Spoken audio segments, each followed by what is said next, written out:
Assalamualaikum warahmatullahi wabarakatuh. Jumpa lagi dengan saya di channel Budidaya Ikan Gembira BSPS. Dalam video kali ini saya ingin membahas mengenai tentang segmen pembenihan alami tahap awal ya. Tentunya video ini saya harap menjadi suatu edukasi pada sahabat semua, yang terutama yang sedang dalam belajar dalam budidaya pembenihan ikan lele ya. Oke teman-teman ya, sebelum saya ingin menyampaikan video ini lebih lanjut, alangkah baiknya jika saya menyapa teman-teman terlebih dahulu. Selamat pagi, selamat siang, selamat sore, dan selamat malam buat teman-teman yang di sana. Semoga diberikan suatu kesehatan dan kelancaran rezeki selalu, amin amin ya rabbal alamin.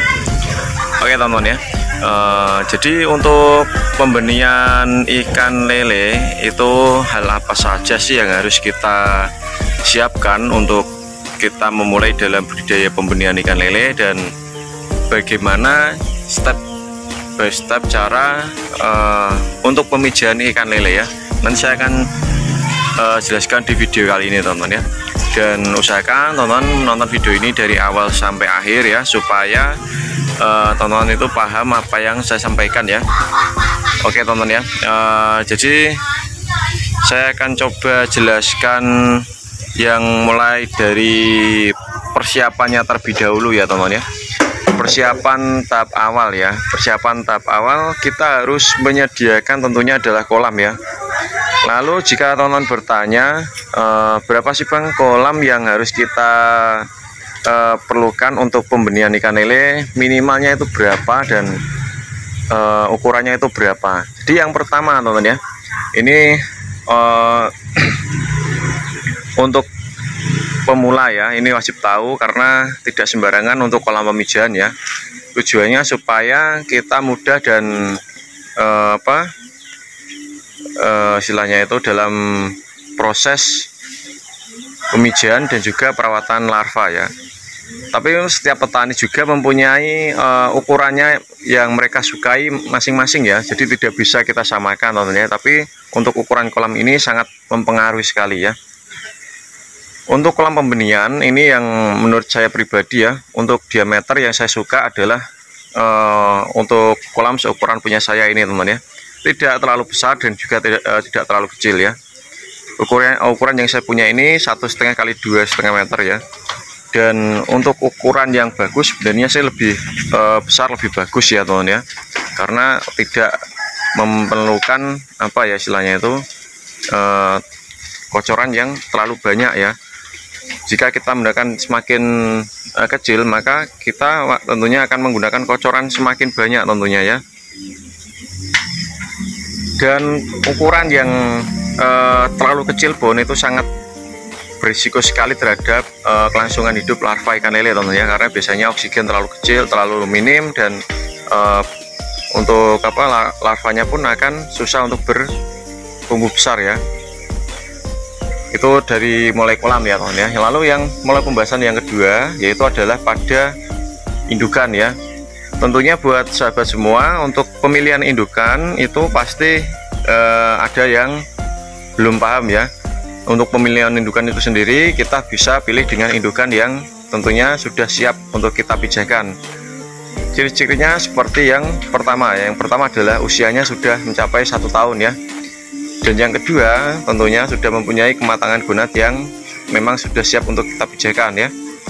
Untuk betina dan yang jantan, untuk pejantan kita lihat dengan ciri fisik kelamin yang panjang dan meruncing ya. Dan itu ditandai dengan ujung yang merah ya. Itu sangat bagus sekali teman-teman ya. Lalu untuk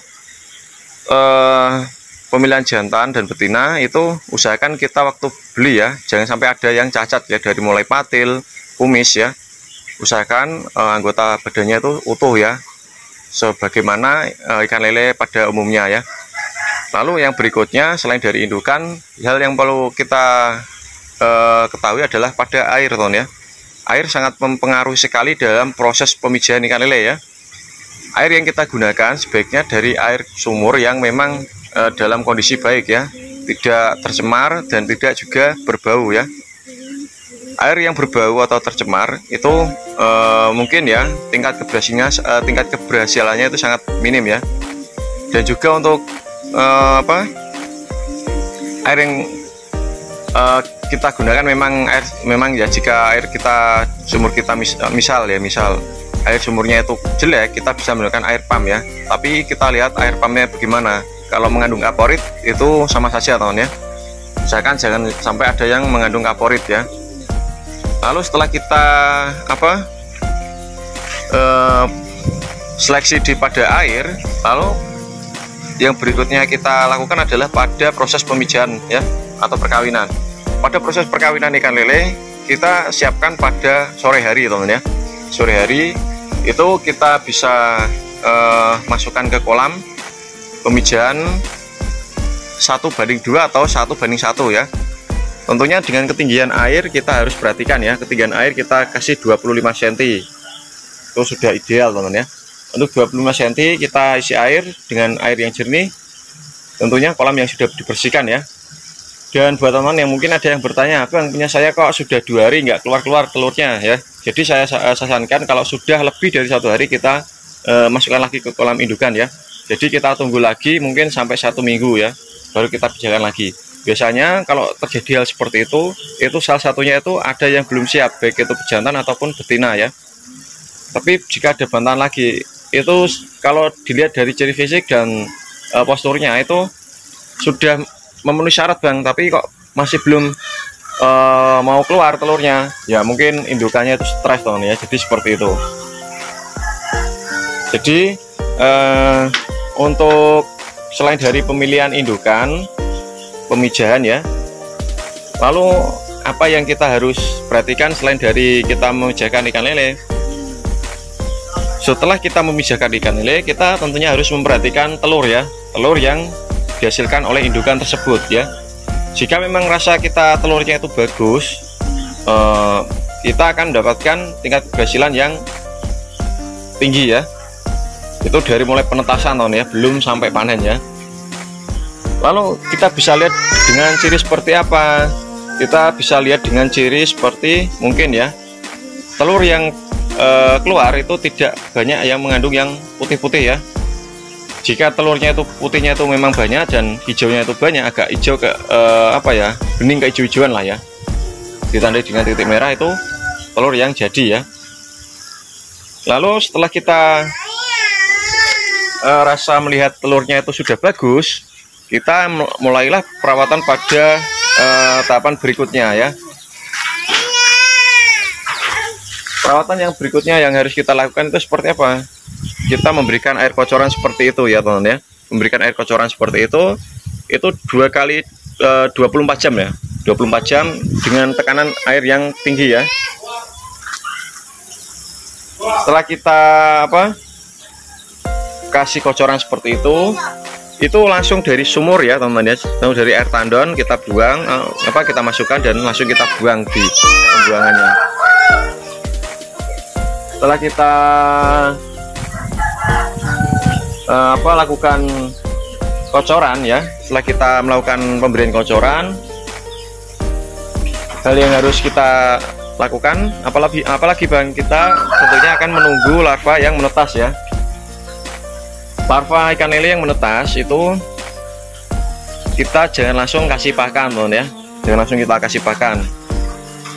Lalu berapa hari Bang kita baru bisa kasih pakan pada benih lele atau larva lele? Jadi untuk pemberian pakan kita kasihlah pada usia 3 hari ya. Pada usia 3 hari kita bisa kasih pakan cacing sutra teman ya, sampai usia kurang lebih sekitar 14 hari ya, kalau bisa teman ya. 14 hari kita kasih pakan cacing sutra ya. Itu untuk pemula mungkin ya, saya sarankan untuk semakin lama kita memberikan pakan cacing sutra semakin bagus ya. Tapi kalau teman sudah bisa mungkin 10 hari sudah bisa kita lepas cacing ya. Lalu setelah kita memberikan pakan cacing sutra, masih banyak sekali yang kita harus perhatikan ya teman ya. Nanti saya akan jelaskan di video next selanjutnya ya, mengenai tentang cara perawatan selesai lepas cacing ya. Oke, mungkin itu saja yang bisa saya bagikan buat sahabat semua. Jika ada suatu kekurangan dalam video ini atau penyampaian saya mohon maaf ya teman-teman ya. Video ini saya akhiri dengan kata assalamualaikum warahmatullahi wabarakatuh. Salam tani ikan lele Nusantara, salam jos ya. Salam sukses selalu buat teman-teman yang sedang belajar dalam pembudidayaan ikan lele. Oke, sip.